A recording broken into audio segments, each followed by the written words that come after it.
Hello students, एक बार फिर से स्वागत है आपका लर्न केमिस्ट्री में। और आज हम बात करने वाले हैं एक बहुत ही इम्पॉर्टेंट एग्जाम की, आईएटी की।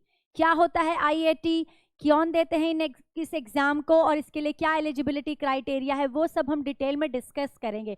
उससे पहले कि आईएटी देना किसे चाहिए, देना क्यों चाहिए। ओके, अगर आपने अपने क्लास 12th के जब आपने क्लास 12th में एडमिशन लिया, 11th में एडमिशन लिया और आपने फिजिक्स लिया, साइंस स्ट्रीम ली, मतलब फिजिक्स केमिस्ट्री या मैथ्स होगा आपके पास, फिजिक्स केमिस्ट्री या बायो होगी आपके पास, या फिर चारों सब्जेक्ट भी कुछ स्टूडेंट ऑप्ट करते हैं जिनके पास पीसीएम भी चारों सब्जेक्ट होते हैं। वो स्टूडेंट आप हमेशा यही उनको लगता है कि अगर हमने मैथ्स ले लिया तो जी हमें आईआईटी जेई है, हमारे पास एक ऑप्शन है, या तो हम जेई क्रैक करें या फिर हम किसी प्राइवेट इंजीनियरिंग कॉलेज में एडमिशन ले लें। कुछ स्टूडेंट्स को लगता है जिनके पास बायो होती है कि हमारे पास तो नीट ही एक ऑप्शन है, हमें नीट के थ्रू ही या तो किसी गवर्नमेंट कॉलेज में एडमिशन लेना है या किसी प्राइवेट कॉलेज में एडमिशन लेना पड़ेगा। नहीं तो लास्ट ऑप्शन बचता है कि हम सीयूईटी करें और किसी यूनिवर्सिटी में एडमिशन ले लें। बेटा, जिस तरह से आपको इंजीनियरिंग करने के लिए एक आईआईटी आपका एक ड्रीम होता है, जिस तरह से मेडिकल में जाने के लिए आपने बड़े बड़े नाम सुने हैं कि एम्स है, एम्स आपका टॉप इंस्टीट्यूट होता है, जैसे कि एमबीए के लिए जो सबसे अच्छा इंस्टीट्यूट है आईआईएम माना जाता है, उसी तरह साइंस में रिसर्च करने के लिए, साइंस में ग्रेजुएशन एंड पोस्ट ग्रेजुएशन करने के लिए, इंटरडिसिप्लिनरी साइंस में रिसर्च करने के लिए आपको एक इंस्टीट्यूट है IISCR, एक नहीं एक्चुअली 7 इंस्टीट्यूट है ये। आपने IISc बैंगलोर का नाम भी सुना होगा। उस ये जो सबसे बड़ा इंस्टीट्यूट है साइंस का, IISc बैंगलोर, उस इंस्टीट्यूट में भी इस एग्जाम के थ्रू हम एंट्री ले सकते हैं। तो आपके पास IISc बैंगलोर में जाने के चांस होते हैं इस एग्जाम के थ्रू, या फिर जो 7 ISCR हैं, जो 7 आइजर हैं जो खुले हुए हैं पुणे में, भोपाल में, मोहाली में, तिरुवनंतपुरम में, बहरामपुर में है, तिरुपति में है, इस तरह से 7 अलग अलग जो सिटीज़ है वहाँ पर ये इंस्टीट्यूट प्रेजेंट है। इन इंस्टीट्यूट में बेसिक साइंस पर रिसर्च होती है, अर्थ साइंस पर, बायोलॉजिकल साइंस पर, केमिकल साइंस में, फिजिकल साइंस में। तो जो स्टूडेंट साइंस लेना चाहते हैं, साइंस में रिसर्च करना चाहते हैं, वो आईआईटी को ऑप्ट कर सकते हैं। दूसरी बात, पहले टाइम में जब केवीपीवाई हुआ करता था, किशोर वैज्ञानिक प्रोत्साहन योजना, एक एग्जाम होता था जो अब बंद कर दिया है गवर्नमेंट ने, उसमें स्कॉलरशिप मिलती थी और केवीपीवाई के में जो बच्चे रैंक लेकर आते थे उनको आईआईएससी में और आइजर में डायरेक्ट एडमिशन मिल जाया करता था। इसी तरह जो जेई एडवांस में बच्चे क्वालिफाई करते थे, 200 से ज़्यादा, 200 से ऊपर जो टॉप स्कोरर बच्चे होते थे, उनको भी आईआईएससी बैंगलोर या फिर इन आइजर में एडमिशन के चांसेस मिलते थे।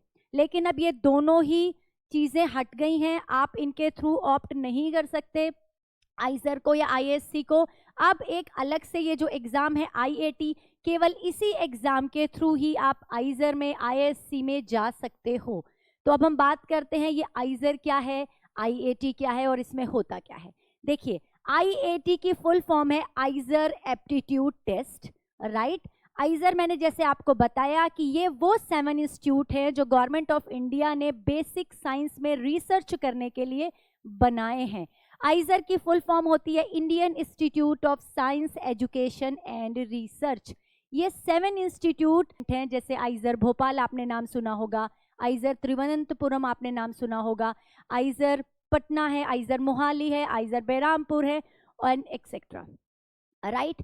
आईआईएससी बैंगलोर का नाम तो बहुत सारे स्टूडेंट ने सुना होगा और बहुत सारे स्टूडेंट का वो ड्रीम भी होता है। साइंस का सबसे बड़ा इंस्टीट्यूट इंडिया का आईआईएससी बैंगलोर है। आईआईएससी बैंगलोर में भी इस एग्जाम के थ्रू एंट्री मिल सकती है। तीसरी बात, आईआईटी मद्रास भी अब आइजर में अगर आप रैंक लेकर आते हो तो अपने एक कोर्स जो वो बीएस कराता है मेडिकल साइंस एंड रिसर्च में, उसमें आपको एंट्री आईआईटी मद्रास में भी आईआईटी के थ्रू मिल सकती है, राइट। तो अब ये जो आईआईटी एग्जाम है वो आपको देता क्या है, मैंने एक तो आपको बताया कि आईआईटी मद्रास से आप बीएस कर सकते हो मेडिकल साइंस एंड रिसर्च में, 4 ईयर का ये डिग्री कोर्स होता है। साथ ही आइजर में आपको क्या क्या मिलता है, आइजर आपको कराता है 5 ईयर डुअल डिग्री प्रोग्राम।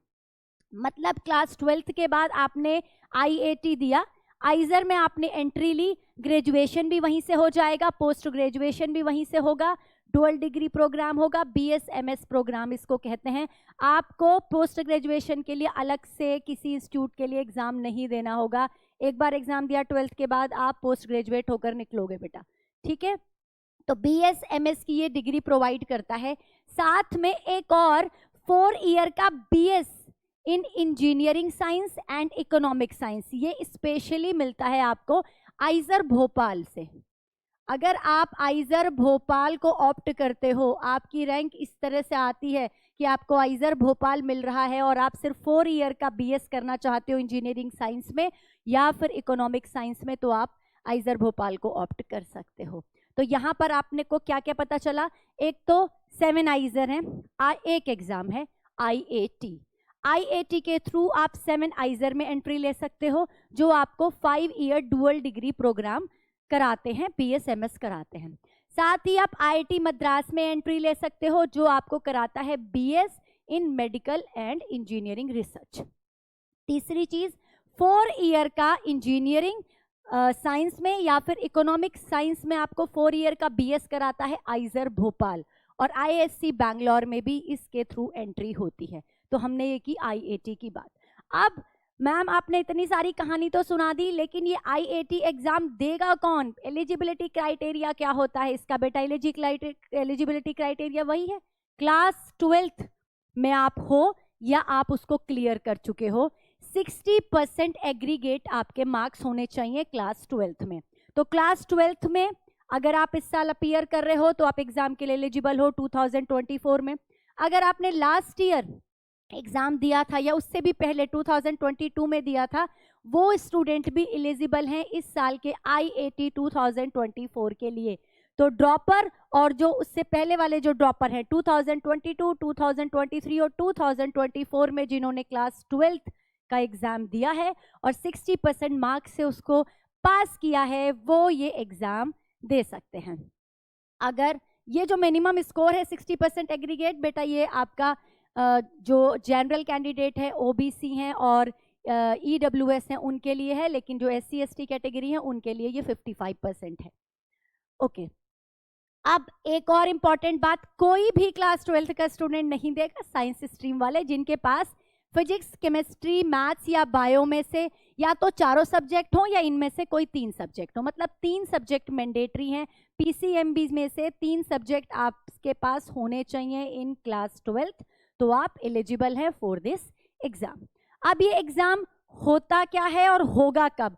देखिए, आइजर में एंट्री के लिए मैंने पहले भी बताया केवल अब एक एग्जाम रह रहा है IAT के थ्रू ही आप आइजर में जा सकते हो, JEE एडवांस से नहीं जा सकते। अब KVPY बंद हो चुका है, केवल IAT के थ्रू हम आइजर में एंट्री कर सकते हैं। इसका एग्जाम इस साल संडे को 9 जून को होगा, 9 जून 2024। इसका नोटिफिकेशन आइजर की साइट पर आ चुका है। साइट का जो लिंक है वो मैं डिस्क्रिप्शन बॉक्स में डाल दूंगी, aizeradmission.in करके साइट है, आप वहां पे चेक कर सकते हैं। इसका बेटा जो पोर्टल जो ओपन होगा वो 1 अप्रैल से होगा। 1 अप्रैल को पोर्टल ओपन होगा, आप अपना फॉर्म फिल कर सकते हो और 13 मई तक आप ये फॉर्म फिल कर सकते हो। आपके पास बहुत टाइम है, आराम से आप इस फॉर्म को फिल करेंगे। एग्जाम मैंने बता दिया 9 जून को होगा, नीट का एग्जाम 5 मई को है, बहुत टाइम है आपके पास, राइट।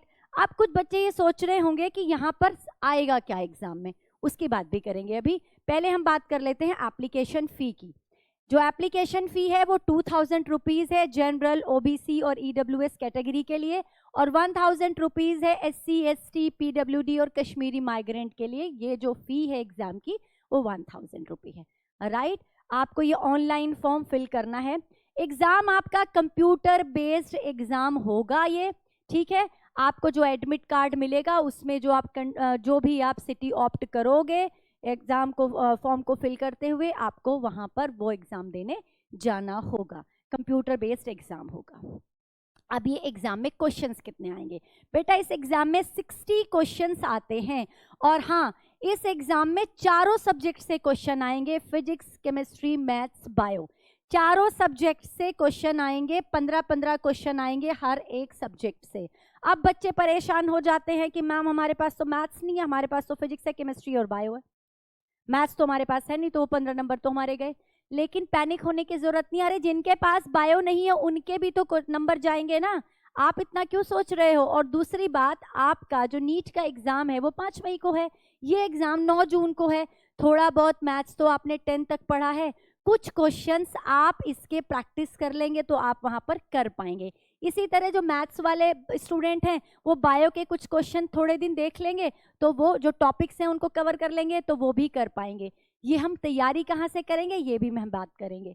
देखिए सब्जेक्ट यहाँ पर पीसीएम भी होने वाला है, हर एक से 15-15 क्वेश्चन आने वाले हैं, 15-15 क्वेश्चन फ्रॉम ईच सब्जेक्ट। तो टोटल जो क्वेश्चन आएंगे वो 60 क्वेश्चन आएंगे। हर एक क्वेश्चन को जो क्वेश्चन होगा वो 4 मार्क का होगा, जैसे आपके जेई में होता है, जैसे आपके नीट में होता है। गलत करने पर आपका 1 मार्क कट हो जाएगा, जैसे आपके नीट और जेई में होता है, राइट। टोटल जो मार्क्स है वो 240 मार्क का आपका क्या है, पेपर बनेगा। जैसे 60 क्वेश्चन है और एक क्वेश्चन 4 नंबर का है तो 240 मार्क का आपका टोटल पेपर बनेगा। और आपको पेपर को करने के लिए 180 मिनट मिलेंगे, राइट। 180 मिनट में आपको 240 मार्क्स का पेपर करना है, यानी कि 60 क्वेश्चन आपको करने हैं। नेगेटिव मार्किंग यहाँ पर है। अब बात ये आती है कि इसमें आता क्या है, कुछ खास नहीं। जेई की तैयारी कर रहे हो तो सारा वही सिलेबस आपको करना है जो आपने जेई मेंस में किया है। नीट की तैयारी कर रहे हो, सारा वही सिलेबस करना है जो आपने नीट की तैयारी में किया है। जो रेशनलाइज कंटेंट है एनसीईआरटी का, वही इस बार के आईएटी के एग्जाम में आएगा। आपको सिर्फ वही पढ़ना है, फिजिक्स, केमिस्ट्री, मैथ्स और बायो में सिर्फ और सिर्फ अपनी एनसीईआरटी का रेशनलाइज कंटेंट ही पढ़ना है। अब इसकी तैयारी के लिए क्या क्या हेल्प हो सकती है, देखिए बेटा केमिस्ट्री तो आप हम पर छोड़ दीजिए, जो केमिस्ट्री हम आपको पढ़ा रहे हैं क्लास 11th और 12th के लिए वही आईएटी के एग्जाम में आने वाली है। दूसरी बात, इसकी साइट पर आपको PYQs मिल जाएंगे। क्या मिल जाएंगे आपको, प्रीवियस ईयर क्वेश्चन पेपर पड़े हुए हैं, आप वहां जाकर चेक कीजिए, उनका प्रिंट आउट निकालिए। और अगर आप मैथ्स के बच्चे हैं तो बायो के क्वेश्चन देख लो, अगर आप बायो के बच्चे हो तो आप मैथ्स के क्वेश्चन देख लो कि क्या क्वेश्चंस बन सकते हैं, क्या रिपीट हो रहे हैं और मुझे किस टॉपिक पर फोकस करना है।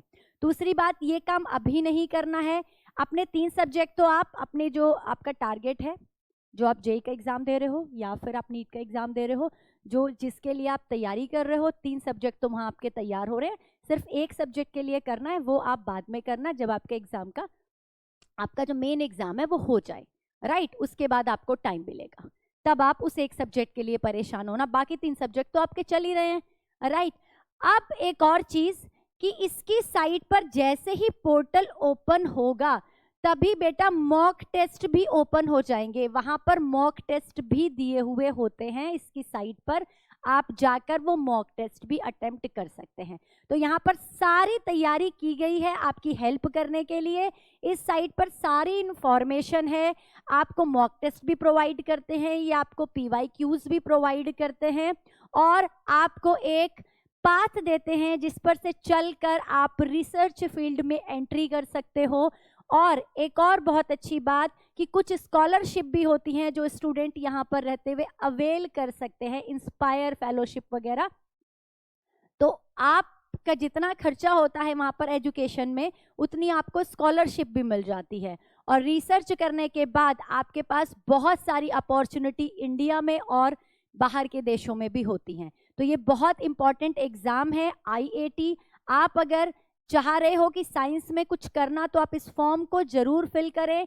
1 अप्रैल को जैसे ही पोर्टल खुलेगा आप एक बार इस साइट को चेक कर लें। साइट से रिलेटेड जितनी भी इंफॉर्मेशन है उसका लिंक मैं डिस्क्रिप्शन बॉक्स में डाल दूंगी। प्रीवियस ईयर्स की जितनी भी क्वेश्चंस यहाँ पर दिए हुए हैं, जो पेपर दिया हुआ है, उसकी लिंक भी आपको डिस्क्रिप्शन बॉक्स में मिल जाएगी।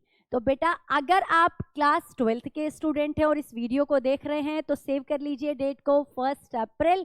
अगर आप 10th या 11th के स्टूडेंट हैं तो अगर आपको लग रहा है कि अभी तो हमको नहीं फिल करना है, तो जो आपके भैया दीदी क्लास 12th में हैं आप उनके साथ इस वीडियो को शेयर कीजिए और उन तक इस इंफॉर्मेशन को पहुंचाइए।